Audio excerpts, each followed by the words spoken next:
morning, my News Midday TV family. Thank you so much for tuning in this morning, and I'm wishing for everyone a wonderful and productive day. And in the news this morning, fire at the Norman Manley International Airport contained no injury reported according to management. A fire at the Kingston's Norman Manley International Airport on Friday evening reportedly did not result in any major damage or any injury. PAC Kingston Airport Limited, operator of the airport, in a statement on the matter, said the fire was confined to the Club Kingston area of the terminal. PAC said the terminal building was safely evacuated in accordance with our emergency protocols, and there are no reported injuries at this time. Airport emergency response teams and the local fire services were working to contain the situation, the company added. The airport management also advised that images from a scheduled emergency simulation exercise on Thursday and now being circulated on social media are not related to today's actual incident. Commissioner of the Jamaica Fire Brigade, Stuart Beckford, told the news that the fire personnel received the call about 6:50 p.m., whereupon 2 units were dispatched to extinguish the blaze. The fire brigade is now investigating the cause of the fire, he said. Preliminary reports so far would have indicated that the fire was confined to chairs in one of the lounges. The fire has been extinguished as we speak, but there is some amount of backup smoke in the building. So what we are currently doing is using some large fans to do some ventilation to get rid of that smoke.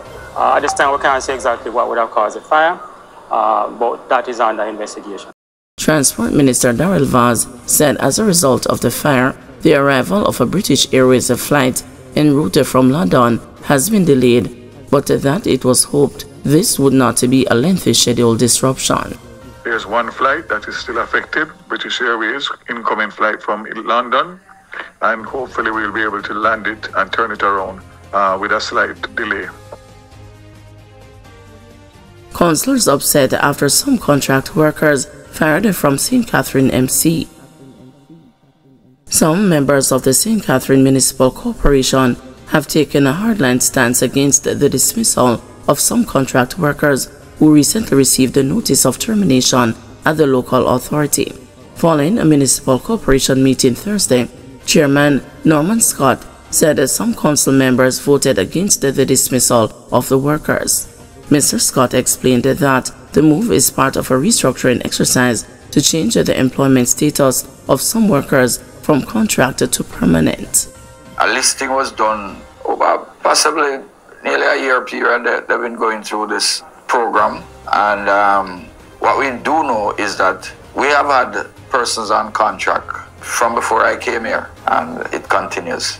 A number of staff were not found, were not taken into this program, and so what we saw is that letters were given where persons would be terminated at the end of March.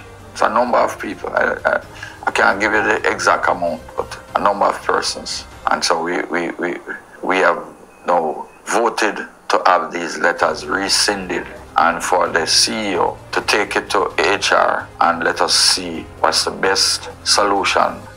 The council is not overstaffed. As a matter of fact, there are some areas of the council that still is short-staffed. You know that the governance structure of the municipality is designed in such a way that we are to prepare bank recon, prepare financial statements, balance sheet and all of these things, which is something that is new to the municipalities. And right now, our reports are up to 2021, and we are now in 2025.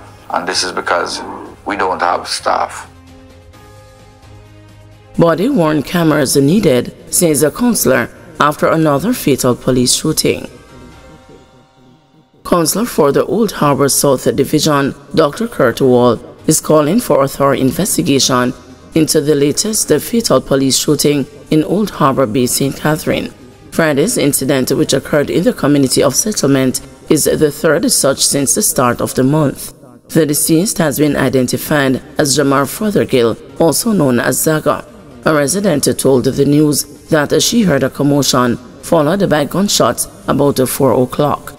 The residents say Mr. Fothergill had been detained on several occasions by the police and was accused of committing a murder on Tuesday. The police have been accused of removing closed-circuit television cameras from the premises in Friday morning's shooting. The residents also complained that the police were not wearing body cameras. Councillor Wall has joined the residents in appealing for the police to be fitted with the cameras. We need these police officers to wear body cameras. You know, I'm making the appeal again. That is the only way.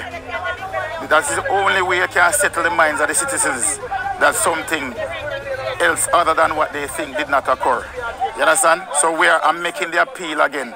I'm making an appeal. The Prime Minister declared that they have tripled the national security budget over the last couple of years. They have tripled it. So why can't they find a little money to let these officers wear body-worn cameras? You know? That's all we're asking for. You know, this needs to stop, you know? Man who stabbed a brother at the St. Catherine courthouse pleads guilty, psychiatric evaluation ordered. A psychiatric evaluation has been ordered for a St. Catherine man who pleaded guilty on Friday to repeatedly stabbing his brother on the grounds of the parish court on Tuesday. Duran Rose pleaded guilty to unlawful wounding and was remanded by acting senior parish court judge Janelle Nelson Gale for sentencing on May 2.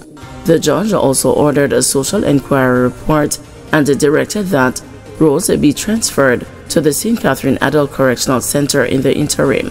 The facts of the case are that around 12:30 p.m. on Tuesday, Rose attacked his brother near the entrance of Court Number 1 at the St. Catherine Parish Court. An irate Rose used a piece of broken bottle to stab his brother repeatedly in the face. The attack occurred while both men were waiting to return to court following a mediation session regarding a case in which Rose was reportedly injured by his brother. Police rushed to the scene and apprehended Rose before he could escape. First aid was administered to his brother while Rose was taken to the Spanish Town police lockup. Portmore councillors want to take a charge of waste collection as garbage crisis worsens. Frustrated by mounting complaints from residents over a worsening garbage collection crisis, councillors in the Portmore Municipal Corporation are demanding that the municipality assume full responsibility for waste management as outlined in the Portmore City Municipality Charter of 2015. During Wednesday's general meeting, West Chester Councillor Rainier Benjamin criticized the National Solid Waste Management Authority, arguing that the agency has failed in its operational responsibilities for garbage collection. In my division, I have been getting constant calls from residents about the non-collection of their garbage, which oftentimes takes the agency up to a month to collect. This is a serious breakdown in its operational responsibility, Benjamin stated. He pointed out that under the Portmore Charter, the municipality is responsible for solid waste collection and disposal, while the NSWMA serves as the regulatory body. However, he lamented that the situation has been reversed, with the NSWMA handling operations and the municipal corporation being relegated to a regulatory role. So the NSWMA is really the regulator, and the council has been given the responsibility for the operational aspect of garbage collection and management. But what we are seeing is the reverse, where the municipality is the regulator, ceding the operational responsibility to the NSWMA, Benjamin said. The council stressed that when garbage collection issues arise, residents turn to their councillors for answers, which he said highlights the confusion surrounding responsibility. This is causing serious confusion in the West Chester division and throughout the municipality because the whole thing seems upside down. So I am calling for the law to be obeyed and followed, where the local authority takes a full responsibility for the operational aspect of the collection of garbage in the municipality, and the NSWMA carries out their regulatory role and manages the central landfills, he stated. Benjamin also blamed the central government for the existing arrangement, arguing that it limits the autonomy of the Portmore Municipal Corporation. However, Portmore Mayor Leon Thomas said the corporation cannot hold the NSWMA accountable because the agency does not receive its funding directly from the municipality. We are not the body that disperses money directly to the agency. They get a share of the money collected from property tax in the municipality from the Ministry of Local Government after it is submitted to the Ministry of Finance. Hence, there is no action we can take to enforce the charter, Thomas said. With mounting frustrations over garbage pile-ups across Portmore, the issue of waste management control remains a pressing concern for local representatives and residents alike. Guys, thanks for watching. Please join us this afternoon at 2 p.m. for another news update.